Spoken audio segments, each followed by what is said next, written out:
ये कहानी है एक जंगल जो बोल नहीं सकता, लेकिन उसकी चीख, उसकी तड़प आज पूरा भारत महसूस कर रहा है।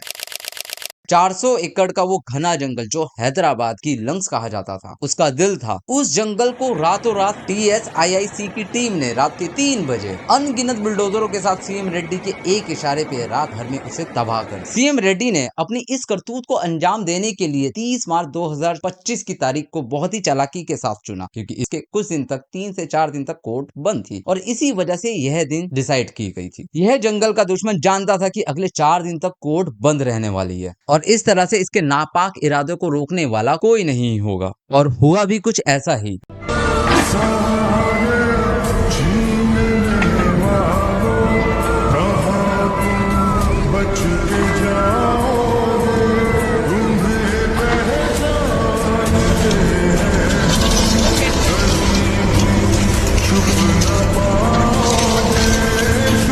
विनाश के देवता राक्षस कांग्रेस नेता सीएम रेड्डी ने सोचा कि 30 मार्च को TSSI को जब उसने निर्देश दिए तो अगले 3 से 4 दिन के अंदर अंदर वह पूरे 400 एकड़ को समतल भूमि कर चुकी होगी। और इसी प्लान को अंजाम देने के लिए TSSI की टीम अर्थ मूविंग इक्विपमेंट के साथ जंगल की तरफ रवाना होती है। ढेर सारे बुलडोजर रात के घने अंधेरे में अपने लक्ष्य को साधने के लिए निकल पड़ते हैं।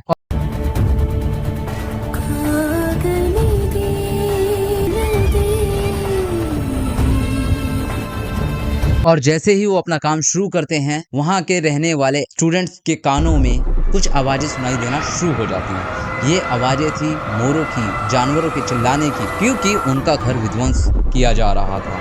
इनकी आवाजों में इतना दर्द था कि जैसे मानो ये आपसे चिल्ला चिल्ला के अपने आशियाने को बचाने के लिए आपसे मदद मांग रही होंगी। इनकी आवाजों में इतना दर्द था कि आप भी ये दर्द शायद महसूस कर पा रहे होंगे। ये रियल साउंड था जिसमें आपको उनका दर्द महसूस हो सकता है। जितनी भी आपने ये आवाजें सुनी है, ये किसी भी तरह का दोस्तों साउंड इफेक्ट नहीं है। और जब ये स्टूडेंट उस जंगलों में पहुंचे और उन्होंने वहां महाविनाश जो विध्वंस देखा, उनसे उनकी आंखें फटी की फटी रह गई। तो स्टूडेंट ने जब ये पूरा हादसा देखा तो उन्होंने तुरंत उसके फोटोज लिए और ड्रोन से भी ऊपर का नजारा लिया ताकि पता चल सके कि आखिर माजरा क्या है। और जैसे ही तस्वीरें उनके सामने आई, उनके रोंगटे खड़े हो गए। उन्होंने तुरंत बिना किसी देरी किए यह सारी तस्वीरें सोशल मीडिया पे सर्कुलेट करना शुरू की और साथ में वह अपने घर से निकल पड़े एक ऐसे आंदोलन के लिए जिसके लिए उन्हें शायद जेल भी हो सकती थी। और देखते ही देखते हैदराबाद कैंपस यूनिवर्सिटी के स्टूडेंट प्रोटेस्ट पे उतर आए। वह इस बुलडोजर एक्शन का विरोध जताने लगे।